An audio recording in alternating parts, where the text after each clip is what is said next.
You're listening to the Armchair Cricket Podcast.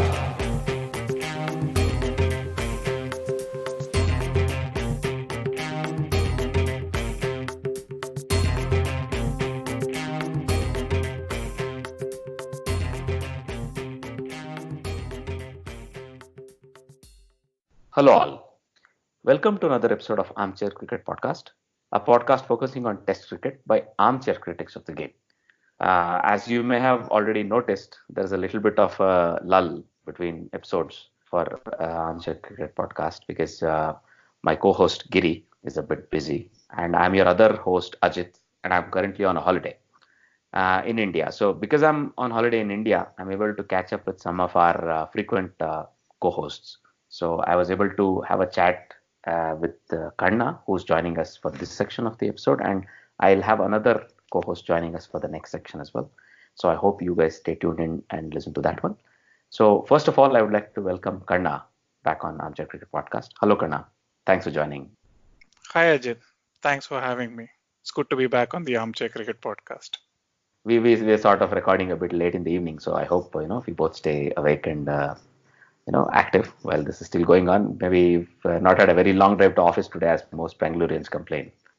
Well, that's an everyday story for all Bangaloreans. We are just used to it now. It's only for people like you who come from Europe who find Bangalore's traffic stifling. For us, it's a part of our life now. That's what it is. Interesting. Well, I mean, I hope every time I come back, I pray that it gets better, and I don't see it yet, but there are certain signs that it's going to improve. So I really hope it improves in one of the upcoming years. So moving on to cricket, first let's look at the ongoing India versus New Zealand T20 series because, well, India leading comfortably 4-0, but at least a couple of these matches have gone down to the wire. So let's go through all four matches one by one quickly. So first, I would like to go through the first T20I that was played in Auckland on Jan 24th. So in this game, it was a high-scoring game. So New Zealand batting first made 203 for 5, and India chased it down comfortably with 1 over to spare. So if you were to look at the New Zealand innings, they had solid contributions from the top order. Only Colin de Grandhomme missed out. So Kapil made 30, Munro 59, Williamson 51, and then Ross Taylor sort of finished it off with a 54 at a strike rate of 200. So that meant, all of Indian bowlers took a bit of pounding. Only Shivam Dube, who took 1 for 24 of his 3 overs, seemed to have, gotten away or escaped some amount of punishment.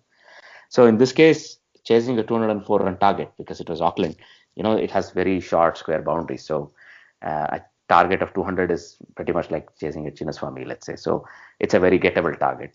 So that way, Indians went after it with a lot of gusto, one can say. So Rohit Sharma failed, but Rahul has been on sparkling form. I saw that in the last 5 to 6 T20s, he's always had a good score. So he made 56, Kohli made 45, Shreyas Iyer then finished it off with an unbeaten 58 with a strike rate of 200. He had good help. Dube made 13, and Manish Pandey, who's sort of looking more and more like the finisher for India in T20s, making 14. So when you look at the bowling from New Zealand, it was a bit disappointing because everybody went off for plenty of runs. So you have Hamish Bennett who's returning, you have Brent Tickner who's also returning to the squad. But you had more experienced bowlers like Tim Southee and Mitchell Santner and AUSw ODI as well going for a lot of runs. So were you able to follow this game, Kanna? Yeah, I did follow the game. I was following it online because the hours for the match coincide with the time when I'm in office. I mean, Eden Park, so you expect the scores to be big.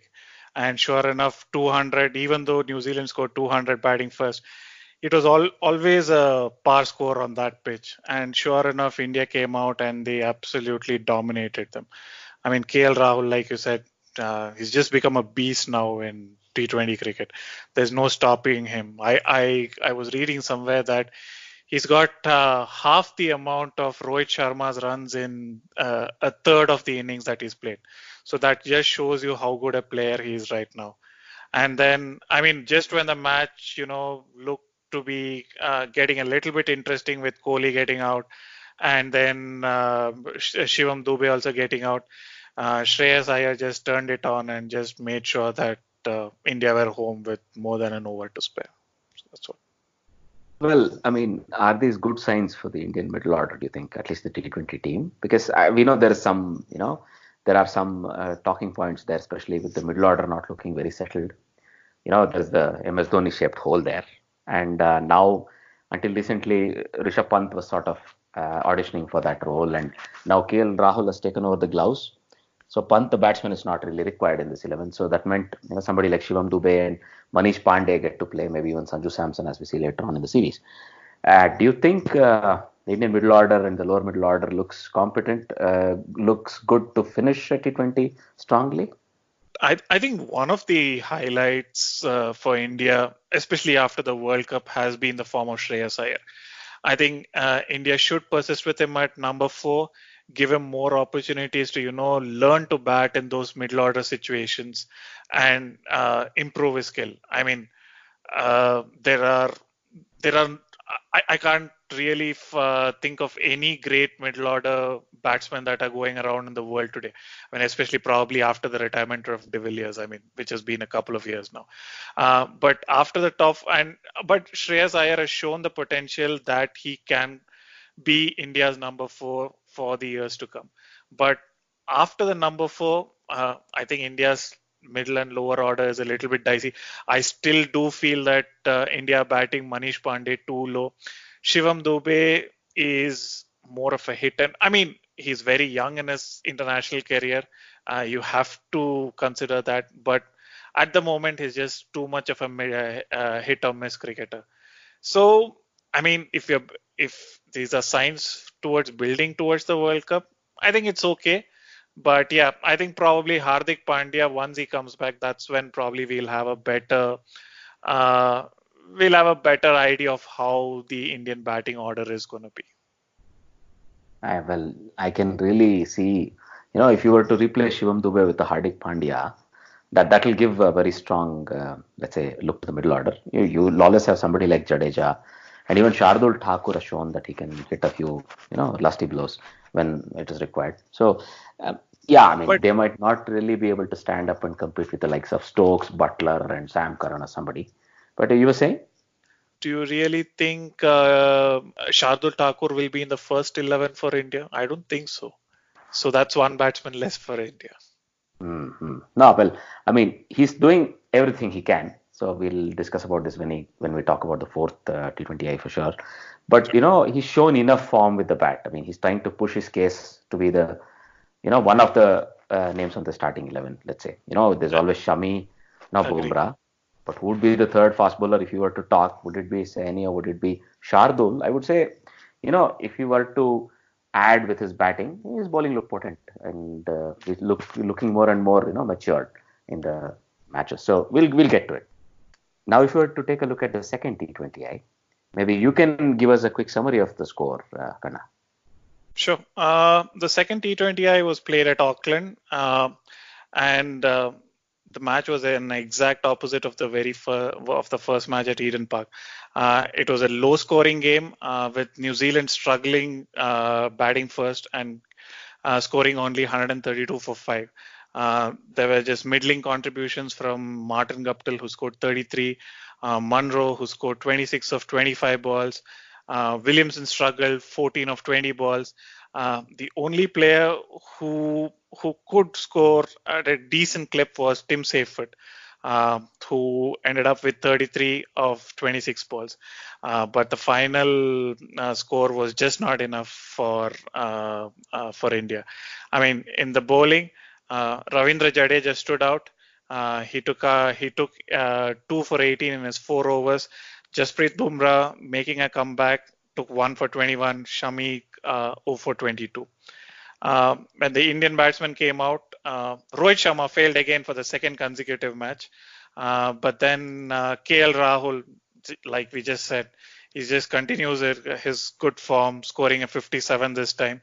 And along with Shreyas Iyer again, who scored a 44, ensured that India cantered home to a 7-wicket victory with more than 2.5 overs to spare. Nothing much to speak in terms of the bowling analysis. Saudi took 2 wickets for 20, and the rest did not make much of an impression. So the let's say the lower middle order we were discussing just now was not really required in this game. And for me, let's say the positive from this match was one, the slower bowlers, right? Chahal went for a few runs, but the backup, that is Shivam Dube, Jadeja, and they did a good job. And Jadeja and Chahal also, even though Chahal went for a few runs, I think the spinners were very attacking in their game. And when it comes to batting, of course, with Rohit Sharma and Kohli failing, it's good to see that somebody else is able to stand up in the top order. One of those in the top four is able to stand up and finish the game off. So that's very positive again. So that's a good sign as far as I'm concerned. What do you say, Kanna? Yeah, something that I've seen and I wonder quite often. Rohit Sharma hardly, at least in T20 eyes, he hardly ever makes two notable scores in succession. I mean, it's always he fails for a couple of matches and then all of a sudden he wakes up, he's a beast, and the match in which he plays well, the opposition hardly has any chance. So that's been the story here as well. I mean, it's the first two first two T20Is.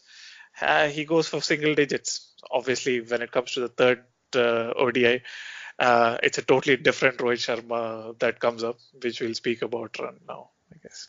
Yeah, let's get to that. So, I mean, then I would like to point out that when he really didn't put the match to bed.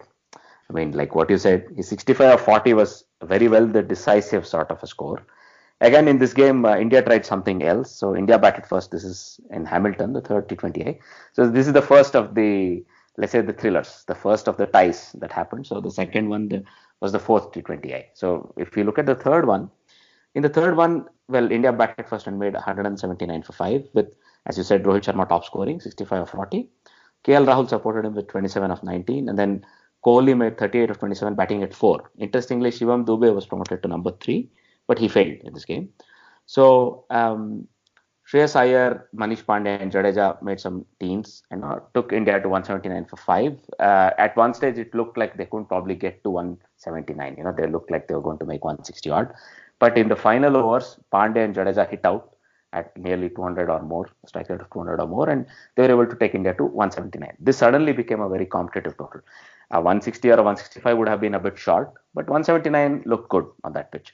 So Hamish Bennett sort of took a lot of wickets, but went for a lot of runs in the last 2 overs.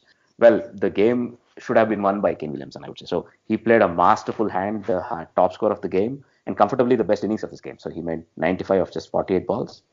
And he was out in the last over, which we'll discuss in our points, I'm sure. So Martin Guptill made 31, and then there was nobody else really who made a bigger score. Only Ross Taylor, who got out on the last ball, made 17 of 10.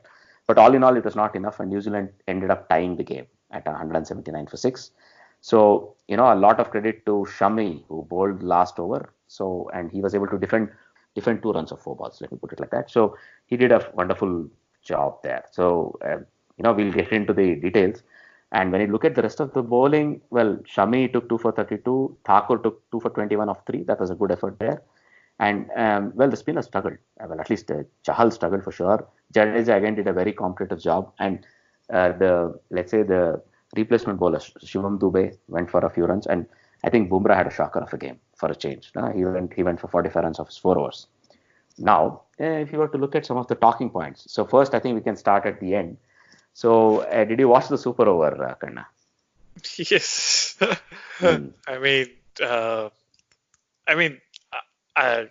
I just thought that India were out of it. Exactly. I thought India were out of it when I was watching the match. I just thought that there's no way. Williamson just played a masterful innings. It was so good to see him. The way he took apart Bumrah, and you don't say that often. A batsman actually taking apart Bumrah. He was very classy. He scored 95. He probably deserved 100. He probably did. New Zealand deserved to win the match, but there's many a slip between a cup and a lip, and it just happened. Williamson got out in the last over, and then Taylor got out in the last over, and then finally the super over as well. Rohit Sharma just came out, and I just couldn't imagine. I just thought, okay, when he was on strike for the last 2 balls, I just thought, okay, India may have a chance because he is the premier six hitter of this generation. I mean, he's absolutely unbelievable. I mean, he doesn't play any unorthodox strokes for sixes. I mean, he just hit two straight balls for over long off and long on, and that was it. Absolutely amazing, to be honest. Right.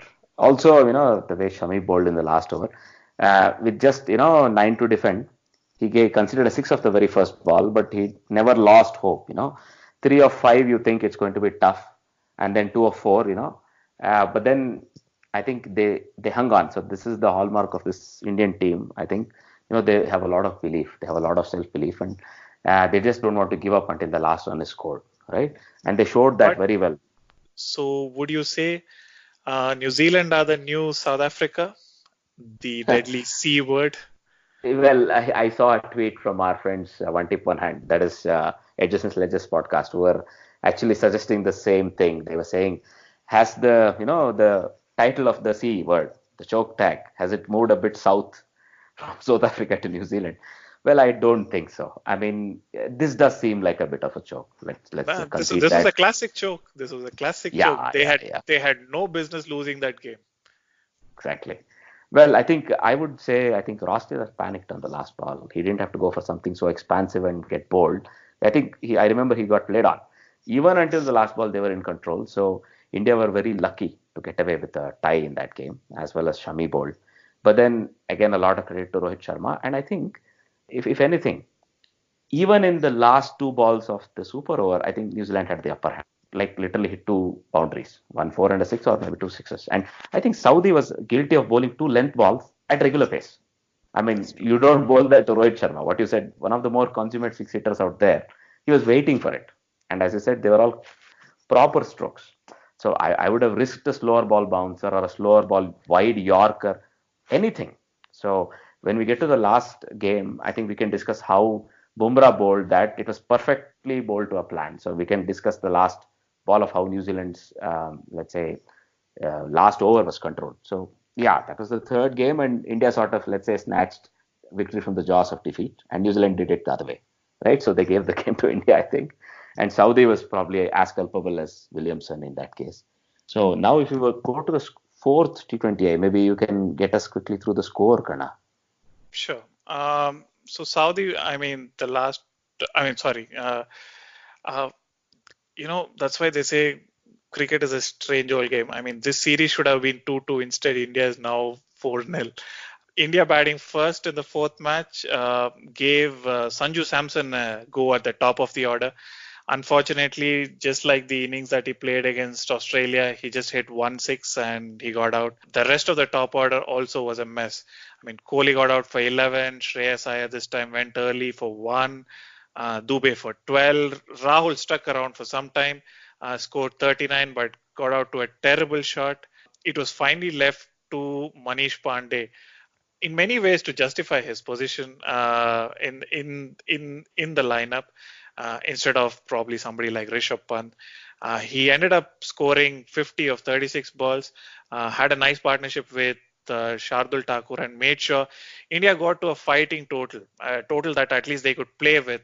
They got to 165 for 8 out of their 20 overs. From the bowling standpoint, the spinners bowled extremely well. Ish Sodhi took three wickets for 26 runs. Santner only gave away 26 again in his 4 overs, and only Hamish Bennett was a little bit expensive but took 2 wickets. New Zealand came out, and initially they were very circumspect. Martin Guptill and Colin Munro, after 2 overs, were going under run a ball. Guptill got out to Bumrah, and then Munro then took over. And he scored. He actually played a very good hand, and actually his dismissal could be considered as one of the talking points. A brilliant run out by Virat Kohli for 64, but Tim Seifert, he guided the innings, took them all the way to the doorstep of victory, and I say doorstep of victory again with Ross Taylor, but in a disastrous turn of events for New Zealand, the dreaded super over. I mean, they ended up at 165 for 7. Uh, Ajit, maybe you want to go over the last over of the innings where 4 wickets fell. Yes, I mean, again, I think unfortunately, they are doing everything they can to show that they are well worthy of the Joker's tag. Also, Shardul Thakur bowling this over. So, with the number of runs left, if you look at it, so it was the last 4 overs were very interesting. So, Saini bowled a 4-run over. Before that, I think Bumrah bowled a 7-run over. Before that, Shardul had bowled an 8-run over. So, it was basically fantastic death over bowling by India that even gave them a chance. So, the match would have been closed out with like 5 balls, 8 balls to spare, something like this. What you usually see. The Indian over bowling kept it really tight. Shardul was given the last over, so that was very interesting. So Bumrah had to be utilized before to even give Shardul a chance. So with 8 runs left to score, with again Ross Taylor at the crease. Ross Taylor seems to be sort of a designated finisher, but I think he's not actually able to wrap up games. Just like the last game in this match as well, he started off by trying to hit a six rather than looking for a percentage shot in the first ball. It's very easy to think, if you nail a boundary of the first ball of the last over, it's very easy to wrap up such a chase. It's the right thinking. But unfortunately, I think he misjudged the length and he ended up hitting the ball high in the air and was caught at long on, right? So that meant this brought the new guy to the crease, Darryl Mitchell. And he did the right thing. He thumped the first ball to the boundary, extra cover boundary. It was a good shot. So that meant again New Zealand required 4 of 4. That meant they're back in control. Now they tried something silly, right? So Darryl Mitchell swung himself off the feet trying to hit the ball, did not connect. And then Tim Seifert, who was the experienced batsman at the non-striker, tried to run, and he was run out at the striker's end, trying to steal a bye. So that meant there was a new batsman, which was again Mitchell Santner, coming in to face the bowling of Shardul Thakur. Now it was 4 runs required of 3. Then they somehow still tried to get on with it. So first, Mitchell Santner took a single. Darryl Mitchell tried to hit out and got out. That didn't work. And then that meant, Scott Coughlin came to join Mitchell Santner, and Mitchell Santner was looking at 2 runs of 1 ball. So all they were able to get was 1 run. This last 2 balls are a typical example of how you would bowl to the field exactly. So Shardul Thakur should be given a lot of credit here. Sometimes he seems to run in and bowl a bit cluelessly if you're looking at how he's bowling, but it looked like that's not the case. So it was well drilled, and he perfectly delivered the ball in such a place where the field was set up. The last ball where 2 runs were required, he bowled it wide of the crease, forcing Mitchell Santner. There was a risk there. If Mitchell Santner was able to hit the ball a bit finer, he would probably beat point, and that would be the game, right? But he was not able to do that. He had to put bat on ball. It was so wide, and it went straight to the deep extra cover fielder, and only 1 run was considered. And if you saw, the deep extra cover fielder was like 10 yards off the fence. That was, a 2 double-edged thing. If Santner hit it very smooth, fine, that would have been a 4. It could have beaten him. But on the other hand, it worked exactly to plan. So there again, a lot of credit to the Indian bowlers. But this meant again super over. This time, Bumrah bowling the super over did a slightly better job, and he only considered 13 runs. And when India's turn came to chase 14 of the super over, KL Rahul pretty much closed the match by hitting a 6 and a 4 of the very first 2 balls. Again, Saudi was very predictable, bowling length of the very first ball. Sort of, you could see KL Rahul was waiting back in the crease, hoping that this will be a Yorker or a wide Yorker. He was sort of planning multiple things. But this was delivered perfectly on length, and he banged it straight down the ground for a 6. He was just waiting on that. Then the next ball was again, it was played straight into the batsman's hands by KL Rahul. Knew what was going to happen. He was waiting for a bouncer, and that's what arrived. It was not a slower ball bouncer, but a regular bouncer. And he hooked it over fine leg for another 4. So even though he got out of the third ball, there was Kohli who actually went out to bat. After match, I remember Kohli was saying that it was actually supposed to be Samson going out to bat with KL Rahul because they were the good hitters of the cricket ball. But it looked like KL Rahul took him to the side and told him that because he's more experienced and he has a more calmer head on his shoulders, he should accompany Rahul to the middle. And that's exactly what happened because Samson came in at number 3. And then, with 4 runs required of 3 balls, Kohli just milked it. So first there was this comfortable double. He just tapped it down the ground, and before anybody could get to it, they comfortably ran 2.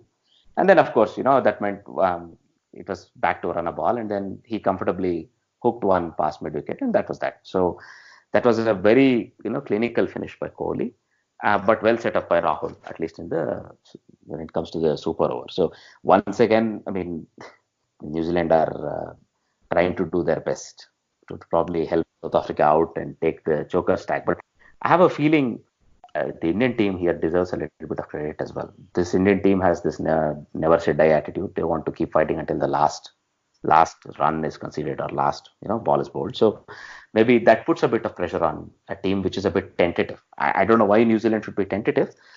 We see that suddenly some of the results are reversed as far as New Zealand are concerned. They lost a series badly to Australia, which was unexpected, right? And then suddenly they are 4-0 down to India. I know this is T20 and that was tests, but suddenly this New Zealand team looks a bit shaky. And I don't know if it augurs well for the upcoming ODI and test series, Kanna. I mean, yes, like you said, India deserve a lot of credit and might be a bit of a controversial take, but I do believe even though India lost to the Kiwis in the semi-finals, India are the better team. I mean, if you remember when India went on a tour to New Zealand, I think was it last year before the World Cup or just before the year before the last, India absolutely beat New Zealand easily in all the one days. So India are the better team and they have shown the ability to hold their nerve. And like you said, New Zealand are probably having a bit of a confidence crisis, when the match gets tight. They just kind of freeze in the headlights and they're just not able to think clearly and just finish the game. Probably not winning for a long time has contributed to some of these close defeats. Like I said earlier, the series should easily have been 2-2. Instead, it's 4-0 and India going for the first ever 5-0 bilateral T20I series. So lots for New Zealand to think about before the ODIs and the tests that follow. Indeed.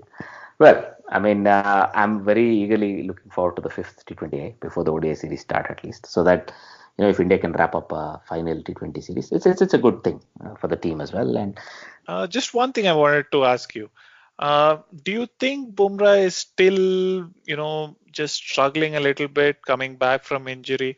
I mean, maybe it's because we have too high an expectations from Bumrah, or are the batsmen now looking to play out Bumrah, especially in his first spell? We do see that even today, the Kiwis didn't want to take any risk against him at all. They just want to try and get probably 5 runs, 6 runs of him, and then see if they can score in the last few overs. So, what do you think about Bumrah, especially considering the series? I think he's sort of feeling his way back into peak fitness and peak, form. But also, I think this is meant to happen, right?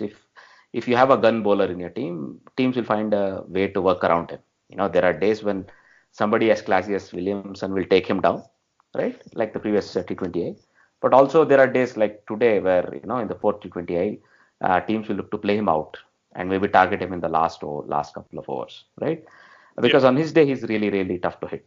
And they know that. So they want to try to attack the other bowlers, maybe the spinners, So I think it's a bit of both. But I would say he's slowly returning to his best. And at the same time, teams are finding a way to work out either around his spell or through his spell, right?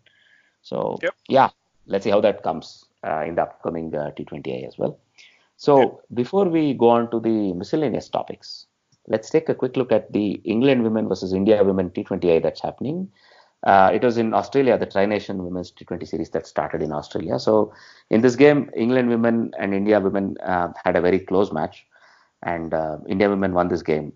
So England women made 147 for 7, which the Indian women chased down in the last over. So Heather Knight, the English skipper, made 67. She had some support by Natalie Seaver, who made 20, and then Tammy Beaumont, who made 37. From Indian perspective, the spinners were really good. Again, with Deepa Sharma and Harmanpreet Kaur doing a good job. Also, Gaikwad took the twofer at the top of the bowling analysis. So, in their chase, India started positively. Shafali Verma making 30, and then Jemima Rodriguez making 26, Mandana making 15. But they had a little bit of a scare towards the end. But Harmanpreet Kaur held it well, and she made an unbeaten 42. And with the help of Deepa Sharma, who made 12. Led Indian women to victory. So that's just a quick summary of that game. Now, if you were to move on, let's take a quick look at this amazing quarterfinal of the Under-19 World Cup that happened today between Afghanistan and Pakistan. I don't know if you were able to follow this game, Kanna. I was just following it online. Obviously, I mean, in recent years, obviously, Afghanistan and Pakistan have had a bit of a history with their boards clashing against each other. But obviously, the big talking point today was the man-cutting of the Pakistani batsman by the left-arm spinner. So, what Yeah. do you have to say about it, Ajit? Well, I mean, it looked like it was an opportune thing. So they saw that there was this opportunity. So they took it and they were up against it. So they thought maybe this is a way to force a breakthrough, right? So Noor Ahmed, the spinner, saw the opener, Mohammad Hurera, backing up. And Mohammad Hurera is playing his first ever competitive game. This is his first game in the T20, in the Under 19 World Cup as well. And he was a bit naive, I think, trying to leave the crease a bit earlier. And the bowler saw the opportunity and took it. But later on, in hindsight, I think they felt they might have been a bit hasty in trying to achieve the wicket this way. So in the post-match conference, Farhan Zakhil, who's the captain of Afghanistani team, said that, probably if they were in a better position, they would not have chosen to go on for that dismissal or that mode of dismissal. What do you think, Kanna? I just don't understand why teams are made to, teams or the players or the captain made to feel guilty for such incidents. Either you have the rule or you don't have the rule. If the rule is there, then the bowler is well within his rights to take the bails off of the batsman. Look, the thing that everybody needs to understand here is that the batsman is the one who's trying to take an advantage. He is leaving the crease before the bowler is delivering the ball. So he is not supposed to do that.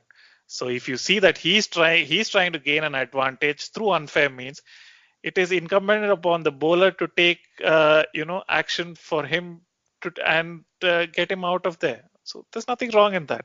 I think too much is made of man cutting.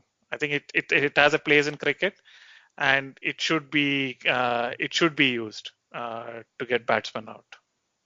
All right. So in that case, you're saying there's nothing for the Afghani captain to have apologized in the post-match interviews.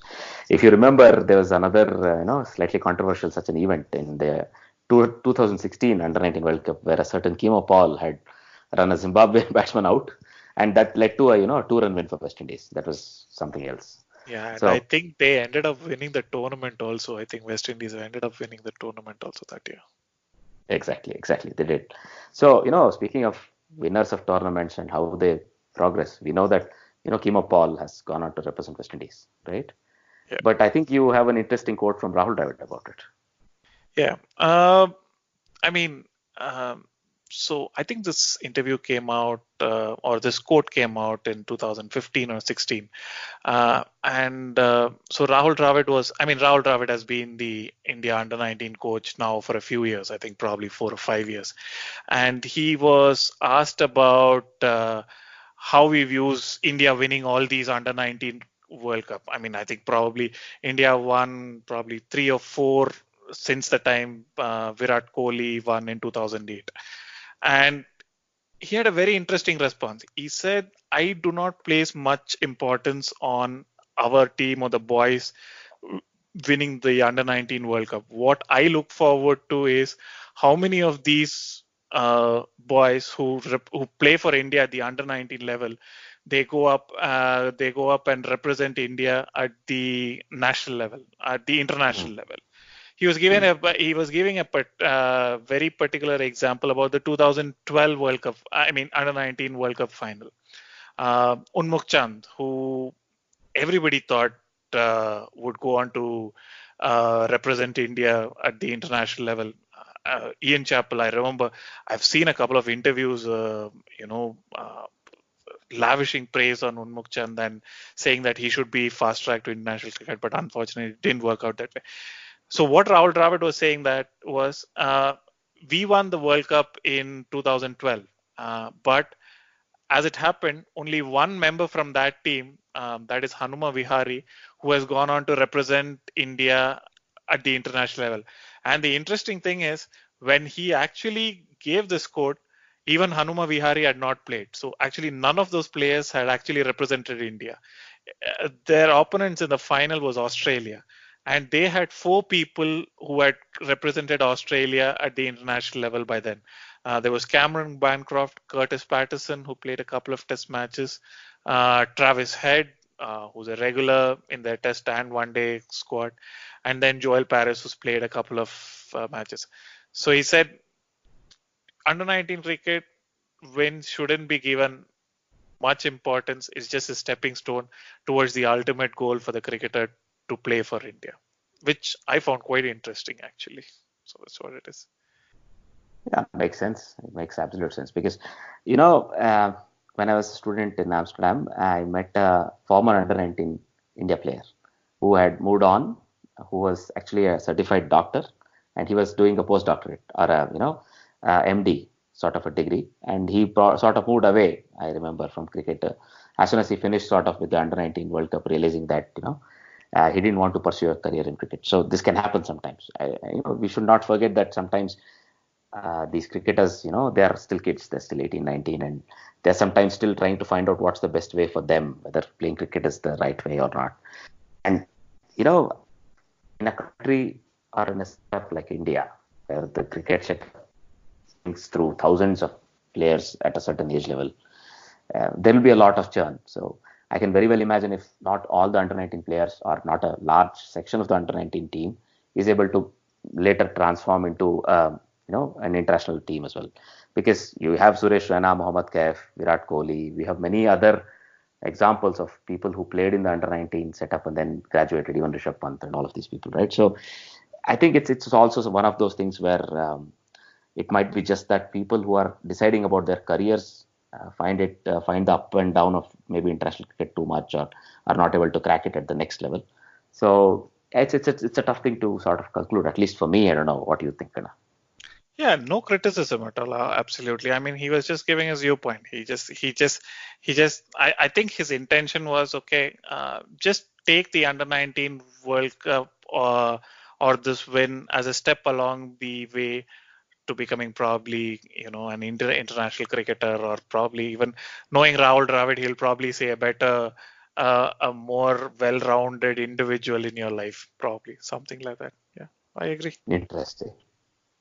Good point. So, we know that the upcoming under 19 semi-final, World Cup semi-final, is going to be, at least between one of the semi-finals, is going to be between India and Pakistan. So, what do you think? Who's going to win? And do you think the Indian team has in it to take it all the way and maybe win the tournament?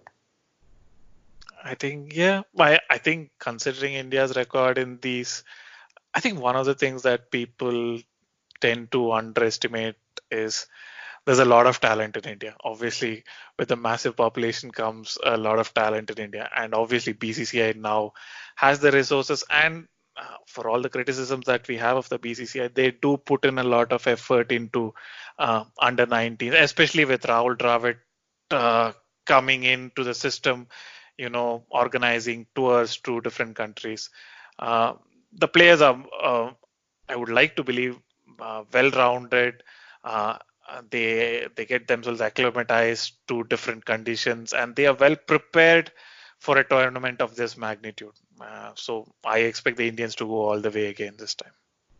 All right. So, as they say, from your lips to the ears of the gods, and may the India under 19 team win the tournament and bring the tournament home. Right. So that was indeed a very nice discussion, Kanna. It's always a pleasure having you on the show. So thanks a lot for your participation in this episode of Armchair Cricket Podcast. We really look forward to having you participate more often with us. Thanks a lot, Kanna. Thanks, Ajit. Thanks for having me. In this section of the podcast, let's take a look at some of the ongoing cricket from Indian team's perspective, as well as the test match cricket perspective all over the world. So first, let's take a look at the last ODI of India versus Australia series. So this was a decider in Bangalore. To help me analyze this cricket and also the ongoing test cricket, I would like to welcome a frequent guest on our podcast, Mr. Chetan from Bangalore. So, hello, Chetan. Welcome to the podcast. Thank you. Let's take a look at the India-Australia third ODI. So, let's first take a look at the scores, right? So, I'll run through the scores, then let's analyze how the cricket has gone. So, if I were to take a look at the scores, Australia chose to bat first in Bengaluru. This is a common let's say a chasing ground. Let's say it's a smallish ground, so even totals of 300, 320 are easily chased. So from this perspective, Australia sort of had the right idea. They wanted to set up a large target that was beyond India. So they won the toss and started to bat first. So in their innings, they ended up making 286 for 9, thanks to an amazing 131 by Steven Smith, a 54 by Labuschagne, and some middle order support. So Carey made 35 to support them. But towards the end, they could not get the sort of acceleration they probably wanted, right? So we'll get into a little bit more of the talking points. But chasing this target of 287, Rohit Sharma, who was sort of not doing a very good job throughout the series, came to the fore here. And then, along with Rahul, laid the platform for the chase. But once the platform was set up, Rahul was dismissed for in 19. But Virat Kohli, who's the captain of the Indian team, but also the master of the chase, joined Rohit Sharma, and they put the, let's say, the match to bed by adding, 131 runs. So that basically meant that they were comfortably placed by the time Rohit Sharma was dismissed for 119. There is a little bit of a scoreboard pressure, but then Kohli and Iyer finished it off. So going towards some of the talking points, right? So Chetan, what do you think are some of the good talking points? The first talking point would be even though Bangalore is known as a good chasing ground, Australia choosing to bat first, I think definitely backfired in a way, because such a good Indian batting lineup, especially the top order, and on a ground like this, you never know what is a good score to set for such a huge batting lineup, whose top three are basically the best in the world. And if we look at the Australian innings, you can say that the run out of Aaron Finch by Smith would be very important. And then, of course, Smith carried on with the help of Labuschagne and Alex Carey. But his dismissal towards the end, during the mid 40 overs by Mohammad Shami, and great death bowling by Saini and Mohammad Shami to close out the tail, really pulled them back from a competitive score, which would have been 320 or 330. That would have really challenged the Indian batting line. So then, when India started batting, of course, the first wicket fell at around 69 in the 12th over, which was a solid platform considering the ground. I think 286 as a target was not a great one. And even though Rohit Sharma had not performed so well during the series, he just came to the fore in the decider. We should also remember that he had a very good record in deciders of ODI series, and along with Captain Kohli, who masters the chases comfortably every time, and unfortunately missed out on the century as he got out for 89. But there was no doubt as to who would win the match during that time, and of course it was ended by Shreyas Iyer's quick fire 44. Then we had, of course, the bowling. Looking at the bowling by the Australians, the start they required from Cummins and Stark was not to come. Being the experienced bowlers and having Cummins, especially in the last 18 months, having done very well, especially in Test cricket, was trying to bowl the shot of good length and restrict the scoring, but it did not work.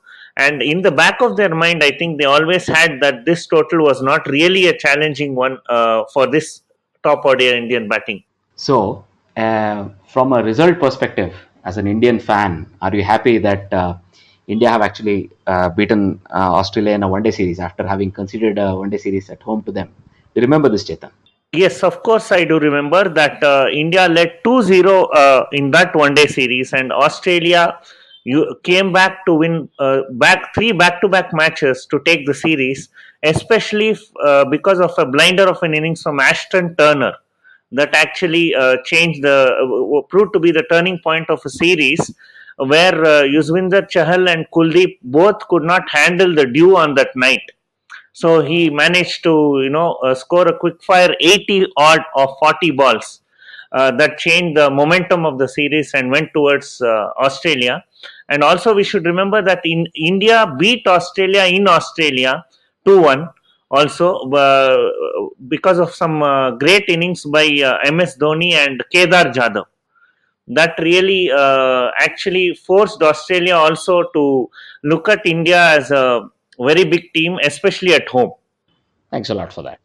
Now, if you were to move on, let's now take a look at the test match cricket going on out there. So, in this case, what would be the first one we can look at is the third and the fourth test. Both were decisive as far as the England versus South Africa series is concerned. So, let's take a look at that test series. So, from that test series perspective, let's go to test number 3, which was being played at Port Elizabeth. The series was tied at 1-all. So from this point in time, it could be said that South Africa, who won the first test, were sort of losing steam, and England, who were on the ascendancy, having won the second test, and also with all of their main players being fit and in good condition. So they were in the ascendancy, and it looked like they could comfortably challenge South Africa, if not beat them. So it was going to be an interesting, let's say, point in the series. So we enter the third test here, and in the third test, England stamped their mark because they beat South Africa by an innings and 50 runs. So if you were to take a quick look at the score, England batted first and made 499 for 9. So at a reasonably healthy rate, they just took 150 overs over this. So this was thanks to a lot of top order contributions. Zach Crawley and Dom Sibley both played well, and then Denley and Root made decent contributions. But the bulk of the contributions came from Ben Stokes, who made 120, and then Ollie Pope, who sort of showed that he was ready for Test cricket in this specific match. And by doing that, he was also able to take some support from Curran and Wood towards the end of the innings and take England to 499, which was going to be always a challenging score. So in this case, Keshav Maharaj bowled a marathon spell, bowling 58 overs for his 5-4. And then Rabada took 2, and then Peterson 1, and then Norke 1 wicket each. So South Africa in their first innings had to put up a big score. Otherwise, this match was going to be very difficult for them, and that's exactly what happened. So their top order let them down. So Elgar made 35, but nobody else in the top order went beyond 20. And then, Heinrich Norke, who was the night watchman, sort of held one end together, made 18 over a long period of time. But then that was not going to be enough because there was a bit of counterpunch in the middle order with Hendrik van der Dussen making 24, Quinton de Kock 63, and then Philander 27. But this was not anywhere going to be enough for a score that was going to challenge the 500, that was nearly 500 that England made. So that meant South Africa for 209 all out in their first innings. With Dominic Bess, the off spinner, sort of standing up and taking the first 5 South African wickets to fall. That was very well done. And Broad supported him by taking a 3-4. But, by having considered a really large lead, nearly 300 runs of lead, England chose to enforce the follow-on. And in their second innings, South Africa again let themselves down very badly because, the top order again did not contribute at all. Apart from Faf du Plessis, who made 36 at number 4, between the top 6 batters, nobody crossed 15. That was sort of very disappointing. But then Keshav Maharaj and Philander had a bit of fun towards the end, along with Dane Patterson. It was just delaying the inevitable. I would say at 64 for 5 in the second innings, when they lost Quinton de Kock, the match was more or less gone, right? 5 for 74, not 64. So at this point in time, the match was gone. So when we were to take a look at some of the talking points, Chetan. Yes, basically, the one good thing here is how the England top 3-4 batsmen have always in this series, even when it was 1-all, and during those first 2 tests as well, they contributed small numbers but helped the new ball to get old by occupying the crease for a long amount of time so that their middle and lower order could take advantage of it. And Oli Pope, if we can remember, also scored a very good 50 in the first test match, showing promise for the future of England cricket. And in this test match, he just showed that he has come of age and he could handle pressure. And with the company of Ben Stokes, who has been England's match winner across formats, especially in the year 2019, he really came of age. And also the lower order like Mark Wood and Sam Curran contributed healthy scores to take England towards 500. The South African bowling, however, was as our friend here mentioned that Mr. Keshav Maharaj bowled 58 overs, of course, but again he was not really effective in the sense that even though he took a 5-4, he couldn't really have any much control over the scoring rate. conceding over 3 runs per over. So, which made matters worse for the faster bowlers. So then, when you look at the second innings, that is the first innings for the South Africans, as we mentioned, there was no worthwhile contributions from the top order. It was left to Quinton de Kock, Van der Dusen, who was promising, and Philander with all his experience and his last series to show some sort of a resistance with the bat. But again, the score ended up with being too short, and considering it was a lead of almost 300, they had almost gone to a point of no return. And of course, the 5 wicket haul by Dom Bess really tilted the scales of in favor of England. And if we remember, before the series, Bess was not really looked upon as a match winner or somebody who could take 5 wicket haul and change the course of a match, contributing so much and complementing the work of the batsman. So then we look at after the follow on was enforced. If we look at it again, the top three of the South African batsmen failed, and there was no 50s from the top 6 to 7 batsmen, leaving Keshav Maharaj and Dan Patterson to play the lone hand in terms of having a partnership, and they ended up all out for less than 250, hence giving the match to England by an innings. If you were to look at spinners for England, and this tour they've been revelations. For example, Denley has done his bit. Dom Bess has sort of stood up, and of course Joe Root himself has used himself in a very good way when it comes to spin, let's say, right? So that way, if you look at it, do you think Moeen Ali has a chance even in the upcoming English summer? Does he have a chance to come back to the team? Moeen Ali definitely has a chance to come back to the team. If you look at somebody like Dom Bess, who took his first 5 wicket haul in this series, he was also successful because there was a lot of left-handed batsmen in the South African lineup. But if you look at what he can contribute with the bat, he would be definitely much worthier as an all-rounder than Bess. And Joe Root contributing with the ball is definitely a bonus for the English side. All right. Now let's move on to the last test, which was at Joburg. So this was a fast pitch, as it always is at Johannesburg, right? So this was also going to be a special match for South Africa because it was going to be a send-off for Philander, who had said before the series he was going to retire. So, I mean, let's say the script is set perfectly. So it's up to South Africa to stand up and show some fight. There were some interesting selection decisions by South Africa before this match began.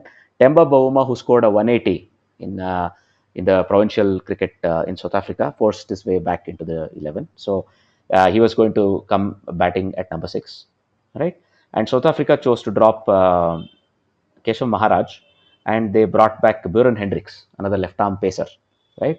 So not going too much into how this affects the transformation criteria and other things, I think this was a very decent lineup that South Africa put on paper to take on this England, and put their best foot forward to go and sort of try to take this match and at least even the series. So this is not only a send-off for Philander, not only a matter of pride to not lose the series at home, but also there are Test Championship points at stake. So with all of this in mind, South Africa had to do something here. So not just something, but try and win this game. So that way, again, I think they failed very miserably here, unfortunately, because England were very heavy. So having won the toss, England decided to bat. To look at some of the good talking points, Chetan, what are your thoughts on this? Yes, basically, if you look at both the innings of the both England innings, they had scored at more than 4 runs per over. That would be very important considering the spicy pitch and none of the teams fielding spinners. That would mean that the attitude was to stay positive. If you look at the Zach Crawley and Dom Sibley there, last few tests they were solid, but in this test match, their run rate, the scoring rate was much higher. So what it forced the bowlers not to bowl at a channel and bowl wicket-taking deliveries. Of course, there were other players who would come in the middle and lower order who would increase the rate further and put massive damage on the South African bowlers. If we also remember, I think Kagiso Rabada was suspended in this match for his celebration of the wicket of Joe Root in the third test. That really also held them back, considering the pitch was very spicy, and it would have definitely helped his pace and length the ball he bowls to cause problems, maybe getting a few dismissals in the slip cordon. And then further coming down, I think we have the bowling of Nortia. I think what he had proved is his round the wicket to the left-handers bowling and getting wickets in the, say, caught behind slips and gully area. He was finally rewarded with a fifer in this match, and that proved to be a good personal milestone, but it didn't really help South Africa gain much momentum into their batting innings. And again, the lone warrior for South Africa proved to be Quinton de Kock, and with some help from Dane Pretorius and Mark Wood. If you can remember, his last test before the injury was also a fifer, and he proved once again that he complemented his 44 with the bat with a fifer, which always was going to be crucial to add those extra runs as well as strike with the ball, which managed to get a great lead for England going into their second innings of batting, which were obviously they had no lead through which they could enforce the follow on. They had to bat again, and they had time on their hand to bat an entire day and still leave more than 2 days for South Africa to bat out, chasing 465, which again, as our friend mentioned here, Buren Hendricks getting the fifer was a great promise for the future of South African cricket. Similarly, with the bat, Van der Dusen getting a fine 98. I mean, missing out on a well-deserved century was the talking points for South Africa. But as a series, England definitely dominated, and the major contributions, of course, came from Ben Stokes. And the difference in the entire series, if you look at it, were lower order contributions. Okay, and then we had Joe Root coming up with a 4-for to complement Mark Wood's 4-for in the second innings, which really was the final nail in the coffin as far as this series was concerned, which went into the favor of England in the margin of 3-1. Now, I think we can move on. Let's look at the other test match cricket that's going on. So, this is the series between Zimbabwe and Sri Lanka. So, this was a hastily arranged series where Zimbabwe hosted Sri Lanka. So, we are in the midst of the second test. So, the first test was played in Harare, which Sri Lanka won by 10 wickets. But, it was a much closer game. So, like how we were discussing off air, if the first two tests of the England-South Africa series were good advertisements for 5-day cricket, and the last two were good advertisements for 4-day cricket. Similarly, this test, the first test between Sri Lanka and Zimbabwe, was an excellent advertisement for 5-day cricket because the match finished literally in the last hour of the game, right? So it was one of those old school test matches that we could get to see, because I think this Zimbabwe team has trained really well, and they have sort of stayed in obscurity in test match cricket as far as international test match cricket is concerned, but they have really shown they can compete with the top teams. So Sri Lanka is they travel really well these days. So they stretched Sri Lanka up to a very last hour of the game, and in spite of that they lost. That's probably a little bit of their inexperience coming through. We'll see that also in the scores. So when we look at the scores, we can see that Zimbabwe batting first made 358. They took almost 150 overs over making 358, but it was not a bad effort. So they had a lot of good contributions in the top six. So Masawure made 55, Kasuza made 63, Irvine made 85, right? And then Sikandar Raza made 41 and Tiripano made 44. So that meant, at least they took 150 overs out of the game. Embuldenia bowled another marathon spell to take a 5-for, and he was well supported by Lakmal and Kumara. So when it came their turn to bat, Sri Lanka knew they had to bat once and they had to bat really, really long. And they really did that well. So this was thanks to a lot of contributions right down the order. So the openers, Captain Karunaratne and Fernando, made 37 and 21 respectively, and made sure the ball was relatively, the shine of the ball was taken away. And then entered number 3, Mendiset, he made 80. And then Angelo Mathews was the real difference between the two teams. He made a really patient 200. It was his first 200 in international test cricket, but it took him, literally 600 minutes. That is 10 hours of batting He showed a lot of patience and he made 200, and he was well supported by Dhananjaya De Silva, who made 63, and Niroshan Dikwela, who made a similar 63, and then Lakmal, who hung around with him, making a 27. This ensured that Sri Lanka made 515 for 9 declared. They took 176 overs about it. Of the talking points, Chetan, what are your thoughts? Yeah, my thoughts on this series. We have to look slightly backwards here and see that last year Sri Lanka defeated South Africa, which they were not supposed to do in South Africa, by a margin of 2-0. One, of course, was a miracle of 153 not out by Kushal Pereira. And of course, the next match was more comprehensive. They had a 8-wicket victory, if I could remember right, with Mendes staying not out on 80 odd. So coming into Zimbabwe, actually, the Zimbabwe were out of cricket for quite a while. And if you look at the openers' contribution here, it was really, really nice of them to hang around for a long, long time, which set up a very good platform for the middle and lower order, which Arwine and Sikandar Reza and Donald Tiripano did manage to capitalize upon. But Brendan Taylor, with his experience, should have done more.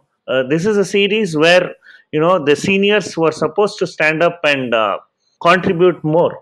So then, when they got a score of around 358 at around 2.5 runs per over, and Sri Lanka had the Embuldenio, of course, who bowled a marathon and got a fifer. But then coming into the Sri Lanka innings, we can see good contributions from number 3 to number 8. That really closed out the match in terms of Sri Lanka, as far as Sri Lanka is concerned, and put a lot of pressure on Zimbabwe to play for a draw. They opted out to shut shop, which again, at the end of the test match, that is after tea on day 5, it proved to be their downfall because they were not positive, and Laharu Kumara broke through the tail end to give them as easy as a target as possible, giving Sri Lanka a 1-love lead in the series.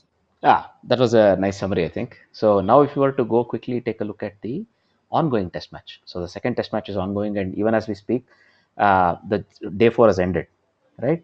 So day 4 was part of the day 4 was lost due to bad light. So in this test, Zimbabwe seemed to have a bit of an upper hand. So having batted first, they made 406 at a slightly positive rate of 3.5. So they had good contributions from Brendan Taylor, who made 62, Sean Williams, who made 107, the skipper, Sikandar Raza made 72, Chakabba 31, and Mutumbochi 33. Right? Kasuza, who's the opener, also made 38. But the Kasuza is a bit unlucky, I think. In the first test, he was he was out concussed because of a bouncer while batting.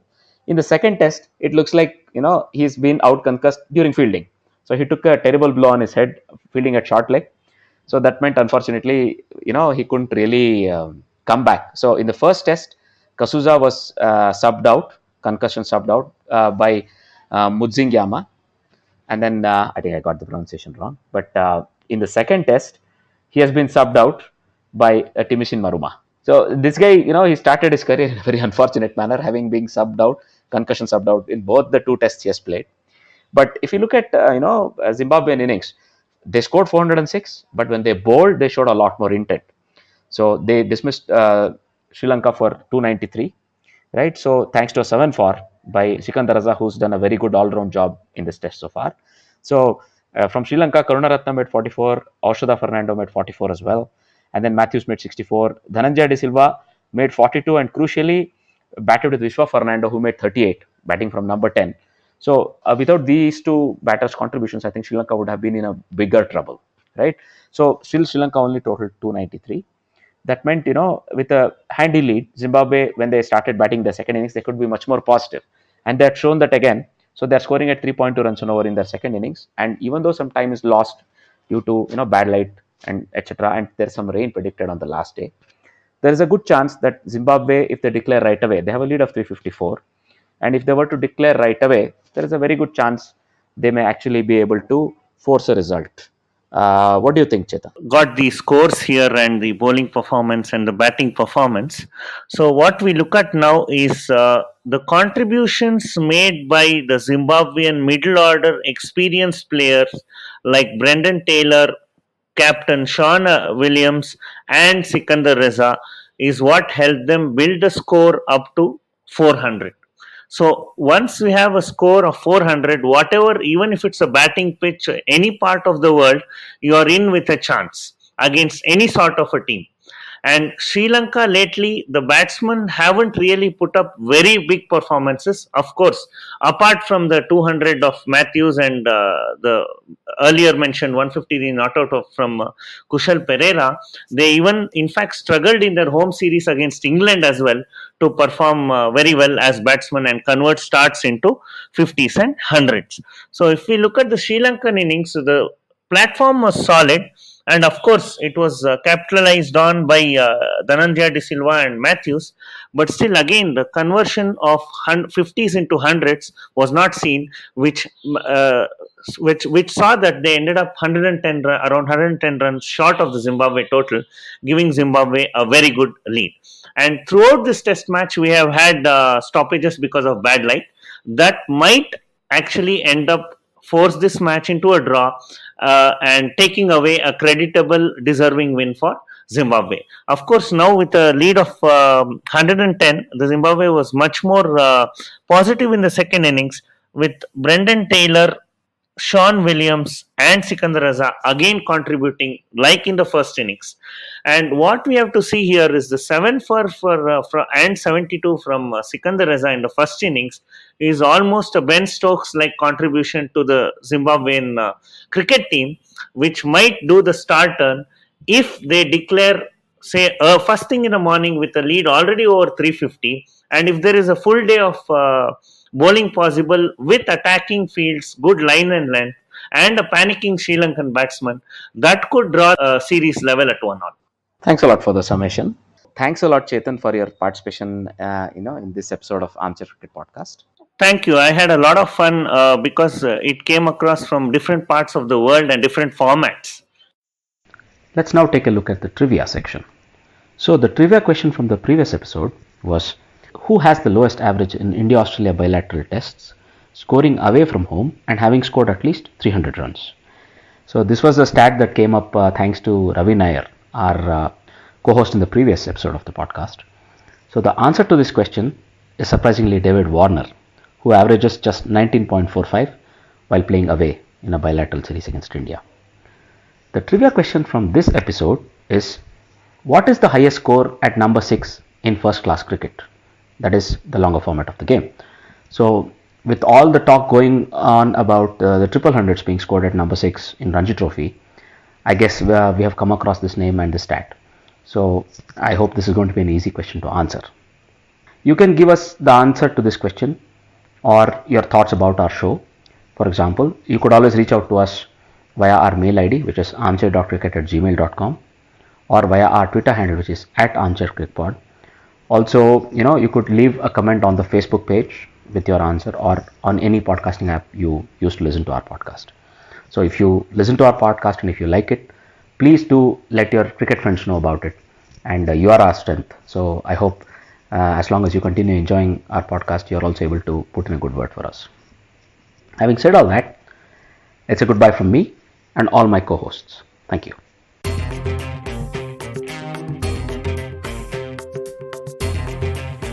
You're listening to the Armchair Cricket Podcast.